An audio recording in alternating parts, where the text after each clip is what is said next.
Basically दो चीज़ों के बारे में बात करेंगे कि हमने कार्यात्मक लक्ष्यों के बारे में बात कर लिया, लेकिन जैसे एकेडमिक्स में हमें डिफरेंशिएट करना पड़ता है कि एक बच्चे को कुछ आता है, दूसरे को कुछ और आता है, तीसरे को कुछ और आता है, कार्यात्मक में करने का जरूरत है कि नहीं?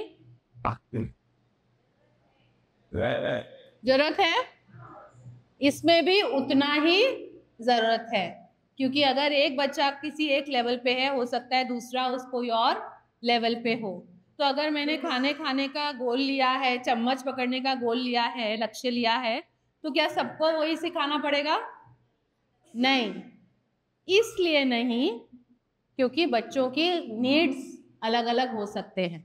तो जिस तरीके से हम अपने एकेडमिक करिकुलम्स में डिफरेंशिएशन करते हैं, मतलब भाग करते हैं कि कौन से बच्चा क्या पढ़ेगा, उसी तरीके से हमें कार्यात्मक में भी सोचना है।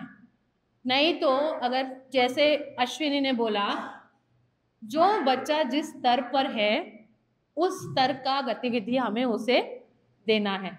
ये चीज़ सिखाने के लिए या बताने के लिए या दिखाने के लिए एक छोटा सा वीडियो प्ले करेंगे जो हमारे जय वकील के ही एक क्लासरूम में टीचर ने किया है।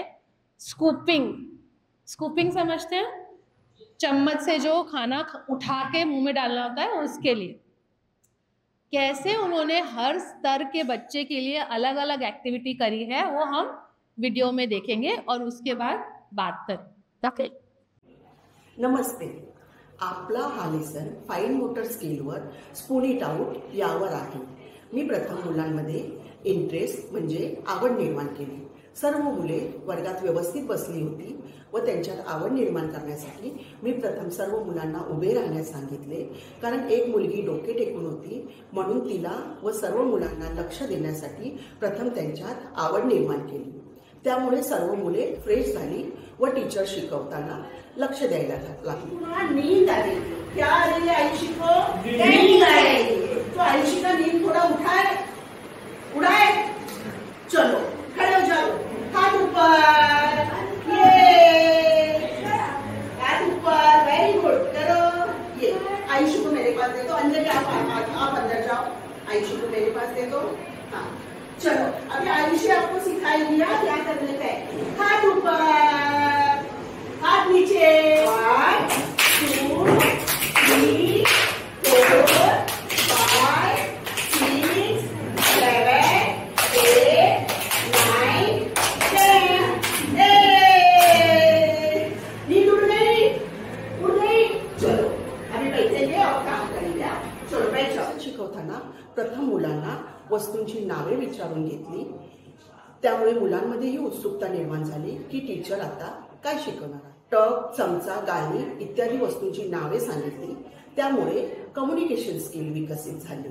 मुलांबरोबर सतत संवाद साधल्यामुळे मुले पण आनंदित होती व त्यांना सतत प्रोत्साहन दिल्यामुळे मुले आवडीने काम करतात. ये क्या है मेरे पास? पैकेट. नहीं, पानी. Very good. क्या है? चिमटा. पृथ्वी काय आहे? चिमटा. Very good. क्या है? चिमटा. आणि हे काय माझ्याकडे? छन्नी. Very good. इससे हम लोग क्या चलते हैं? चाय. Very good. चाय. मध्ये पाणी टाकून त्यामध्ये गोट्या टाकण्यात आल्या व मुलांना चमचा देऊन गोट्या काढण्यास शिकवले. याचा हेतू हा होता की मुलांनी जेवताना, नाश्ता करताना चमच्याने वस्तू उचलली. मी सर्व मुलांना मोठे टब व बाउल दिले, पण एका मुलाला 2 छोटे बाउल दिले, कारण मला त्याची काम करण्याची क्षमता माहित होती. छोट्या बाउलमधून त्याला चमच्याने गोट्या काढण्यास सोपे पडत होते. क्या दिया इसमें? पानी निचोड़ के मैंने क्या लिया? गोटी. क्या निकाला? गोटी निकाला. ये देखो डाला इसमें.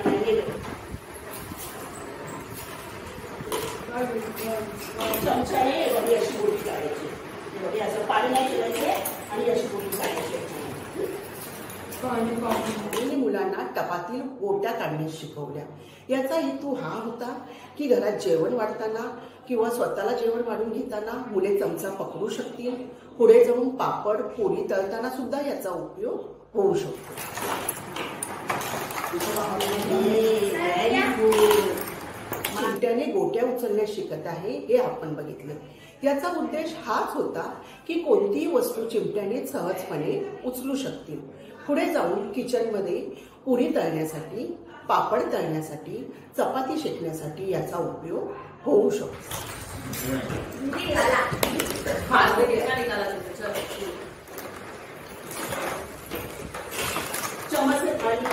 आता मुलांना गोट्या, चमचा व काट्याने उचलण्यास शिकवल्या, जेणेकरून मुले काटा चमच्याचा वापर करून इडली चटणी, नूडल्स, मॅगी खाऊ शकते. आता हे बघ, मी तुला काट्या चमच्याने काय करते, उचलायला शिकवते. हे बघ मी कसं उचलते.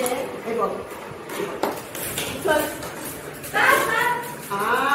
व्हेरी गुड पृथ्वी. आपल्या फंक्शनल पुस्तकामध्ये गोट्या चमच्याने व गाळणीने उचलण्यास दिल्या आहेत, पण मी मुलांच्या क्षमता व त्यांच्या गरजा लक्षात घेऊन बदल केला व चिमटा व काटा वापरून सुद्धा ही ऍक्टिव्हिटी करून घेतली.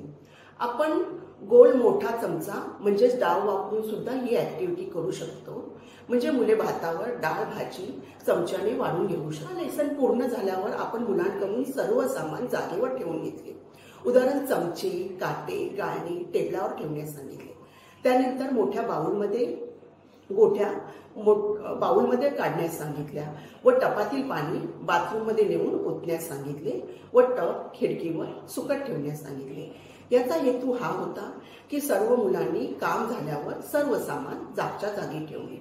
तसेच घरातही अशा प्रकारची कामे मुलांनी आवडीने करावी. त्यानंतर काटे, चमचे, गाळणी वेगळ्या करून घेतल्या. गोट्या बरणीमध्ये भरून घेतल्या. यामध्ये आपण मुलांकडून वस्तू सॉर्टिंग म्हणजे वेगळ्या करून घेतल्या.